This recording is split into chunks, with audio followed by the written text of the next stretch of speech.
Good morning everyone. Today we'll talk about the equally division lemma or equally division algorithm. देखिए firstly will see about the Euclid. Euclid आपके एक Greek mathematician थे जिन्होंने आपका geometry की field में काफ़ी ज़्यादा आपका वर्क किया था। ठीक है, उन्होंने आपकी बुक लिखी थी एलिमेंट्स ऑफ ज्योमेट्री, जिसके लिए वो काफ़ी फेमस भी हुए। उन्होंने एलिमेंट्स ऑफ ज्योमेट्री बुक के आपका 13 पार्ट्स आपका लिखे थे, जिनमें उन्होंने अलग अलग ज्योमेट्रिकल कॉन्सेप्ट के बारे में आप लोगों को बताया था। ठीक है, अब अगर हम बात करें तो उन्होंने आपका नंबर सिस्टम में भी बहुत इंपॉर्टेंट कंट्रीब्यूशन आपके दिए हैं। उन्हीं कंट्रीब्यूशन में से एक है आपका इक्विली डिवीजन लेमा और इक्विली डिवीजन एल्गोरिथम, जिसके बारे में उन्होंने अपनी बुक एलिमेंट्स ऑफ ज्योमेट्री के 7 पार्ट में आपका बताया था। अगर हम इक्विली डिवीजन लेमा की बात करें तो इक्विली डिवीजन लेमा आपका एक प्रूवन स्टेटमेंट होता है, जिसकी मदद से अदर स्टेटमेंट को आपका प्रूव किया जाता है। ठीक है, अब इक्विली डिवीजन लेमा है क्या, वास्तव में ये है क्या? तो it is nothing but a restatement of the long division method. आपने बचपन से जो लॉन्ग डिवीजन मेथड पढ़ी है उसी का रीस्टेटमेंट आपका इक्विली डिवीजन लेमा है। Okay, let us see it with an example. तो here we can see we have the two integers 58 and 6. When we divide 58 by 6, then it will go 9 times 6 9 is 54. Then we'll get 9 as a quotient and 4 as a remainder. तो हमने देखा कि जब हमने दो integers को आपका divide किया था तो हमें दो नए इंटीजर आपके मिले, एक मिला आपका 9 और एक मिला 4। जो पहला इंटीजर था that is called the quotient, and जो सेकंड इंटीजर था दैट इज रिमाइंडर। अब हम एक बात ऑलरेडी जानते हैं कि जो रिमाइंडर है that can never be greater than divisor. ये डिवाइजर से कभी भी ग्रेटर नहीं हो सकता। रिमाइंडर या तो आपका 0 से बड़ा होगा या 0 के बराबर होगा। तो 0 is less and equal than 4 less than 6 means कि जो आपका रिमाइंडर है वो या तो 0 से बड़ा होगा या बराबर होगा, बट डिवाइजर से हमेशा छोटा ही होगा। ठीक है, अब इसी लॉन्ग डिवीजन मेथड को उन्होंने एक आपका एक जनरल फॉर्म में लिख दिया जो कि सारे इंटीजर्स पर आपका अप्लाई होती है। तो that is called the equally division lemma. तो let us see what is it.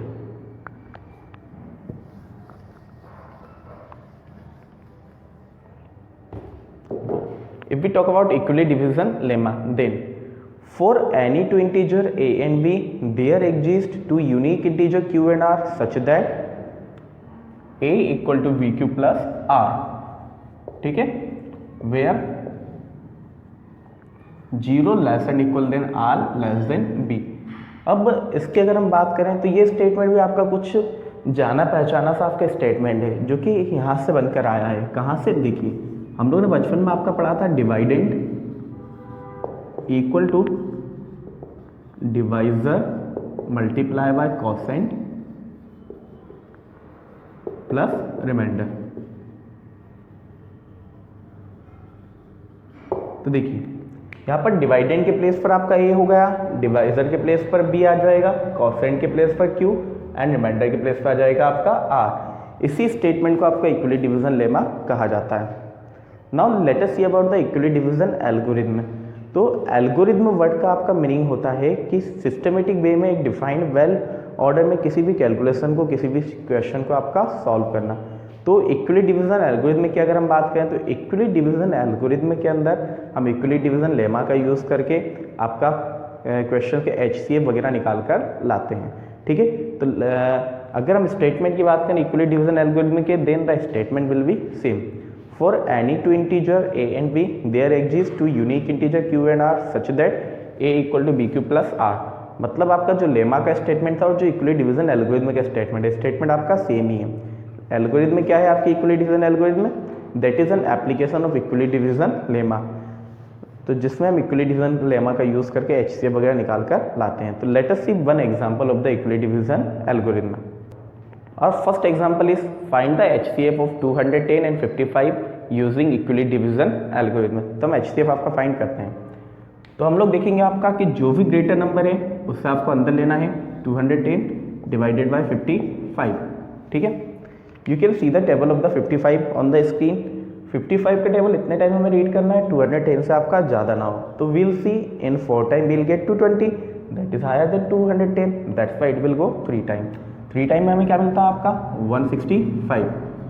तो 10 - 5 5, देन 10 माइनस 6 4, तो what will be the remainder 45। अब देखिए आपका जो फर्स्ट स्टेप का जो आपका रिमाइंडर है वो सेकंड स्टेप के लिए डिवाइज़र बन जाएगा, और जो फर्स्ट स्टेप का डिवाइज़र था वो सेकंड स्टेप के लिए आपका डिवाइडेंड बन जाएगा। तो हियर विल गेट कि जो 55 आपका डिवाइज़र था वो बन गया आपका डिवाइडेंड, और जो रिमाइंडर था वो बन गया आपका डिवाइज़र।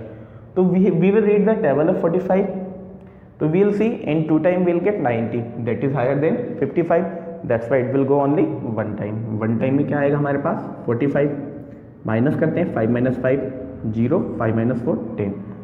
अब जो सेकंड स्टेप का आपका डिवाइज़र था, सेकंड स्टेप का जो आपका रिमाइंडर है वो थर्ड स्टेप के लिए डिवाइज़र बन जाएगा, और जो सेकंड स्टेप का आपका डिवाइज़र था वो थर्ड स्टेप के लिए आपका डिवाइडेंड बन जाएगा 45। तो 10 का टेबल इतने टाइम 45 से ज़्यादा ना हो, then will see it will go 4 time, 4 time में हमें मिलेगा आपका 40, then will get 5 as a remainder. तो अब जो थर्ड स्टेप का आपका रिमाइंडर है वो फोर्थ स्टेप के लिए डिवाइज़र बन जाएगा, और जो थर्ड स्टेप का डिवाइडर था वो फोर्थ स्टेप के लिए डिवाइडेंड बन जाएगा, then will get 10 divided by 5, it will go 2 time, and then the remainder will be 0।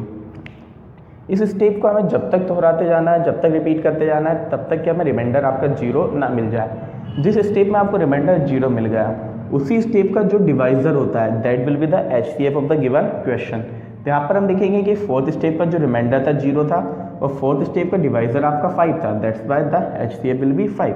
तो we write HCF of 210 and 55 is 5। ठीक है, अब इन्हीं सारे स्टेप को हमें इक्वली डिवीजन एल्गोरिथम के फॉर्म में स्टेप बाय स्टेप आपके लिखते जाना है। तो let us see step 1। Step 1 में हमने क्या किया था, 210 was divided by 55, then we got 3 as a quotient and 45 as a reminder. बस इसी चीज़ को हमें राइट आपका करना है, तो राइट करते हैं। Let us see what will come. On dividing 210 by 55 we get 3 as a quotient and 45 as a remainder. Then why equally division algorithm A equal to BQ plus R where 0 less and equal than R less than B। A का meaning था आपका divided, B का meaning होता है divisor, Q का meaning होता है quotient, R का मीनिंग होता है रिमाइंडर। तो डिवाइडेड था हमारा 210, डिवाइजर था 55, कोसेंट था 3, रिमाइंडर था 45। तो इसे हम अरेंज करते हैं, then will get 210 equal to 55 multiply by 3 plus 45। ठीक है, ये हमने इक्वली डिवीजन एल्गोरिथम के फॉर्म में आपका अरेंज कर दिया। Now will move to the second step. Second step पे हमने देखा कि 55 was divided by 45, then we got 1 as a quotient and 10 as a remainder. तो विल राइट इट कि on dividing 55 by 45 we get 1 as a quotient and 10 as a remainder. तो ये होगी हमारी सेकंड स्टेप आपका। Then will write it like 55 equal to 45 multiply by 1 plus 10। तो ये हमने इक्वली डिवीजन एल्गोरिथम के फॉर्म में इसे लिख दिया। Now will move to the step number 3।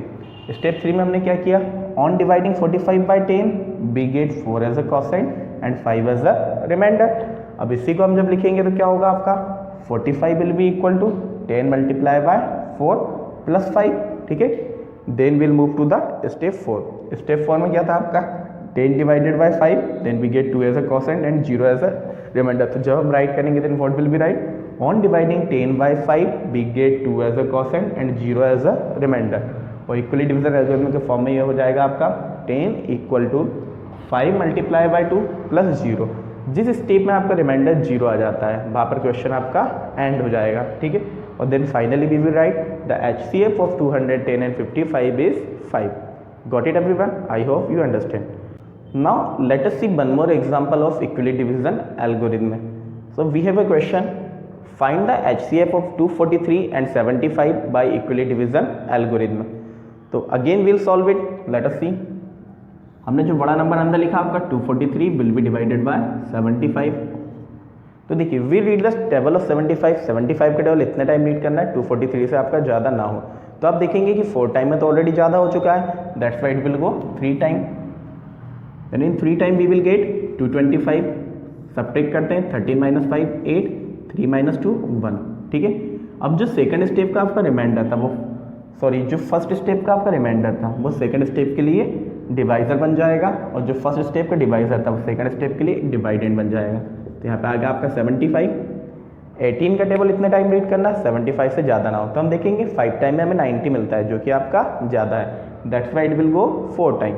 4 time में हमें क्या मिला आपका 72, देन सब्ट्रैक्ट करेंगे हम, क्या मिला हमें 3। अब जो सेकंड स्टेप का रिमाइंडर था वो थर्ड स्टेप के लिए आपका डिवाइजर बन जाएगा, और जो सेकंड स्टेप का डिवाइजर था वो थर्ड स्टेप के लिए आपका डिवाइडेंड बन जाएगा। तो what will be get 18 divided by 3, how many time will it go 6 time, and will get the remainder 0। कब तक हमें सॉल्व करना है, जब तक कि हमें रिमाइंडर 0 ना मिल जाए। हमें यहाँ पे 0 आपका रिमाइंडर मिल गया मीन्स, तो इस थर्ड स्टेप का जो डिवाइजर था, जिस स्टेप में हमें 0 रिमाइंडर मिला, वही डिवाइजर हमारा क्या होगा, HCF होगा। That's why the HCF of 243 and 75 is 3। तो we write the HCF of 243 and 75 is 3। Okay, now we have to arrange it into steps of the equally division algorithm. तो हम देखते हैं स्टेप 1। स्टेप 1 में हमारा क्या आ जाएगा, on dividing 243 by 75 we get 3 as a quotient and 18 as a remainder. ठीक है, then why equally division algorithm में हम इसे अरेंज करते हैं, आपका क्या आएगा 243 equal to 75 multiply by 3 plus 18। ठीक है, now will move to the step 2। Step 2 में हमने क्या किया था, 75 को 18 से डिवाइड किया तो 4 कोसेंट मिला था और 3 आपका रिमाइंडर मिला था। इसी को हम लिखेंगे, आपका क्या होगा, on dividing 75 by 18 we get 4 as a quotient and 3 as a remainder. Then why equally division algorithm 75 equal to 18 multiply by 4 plus 3। Okay, now will move to the step 3।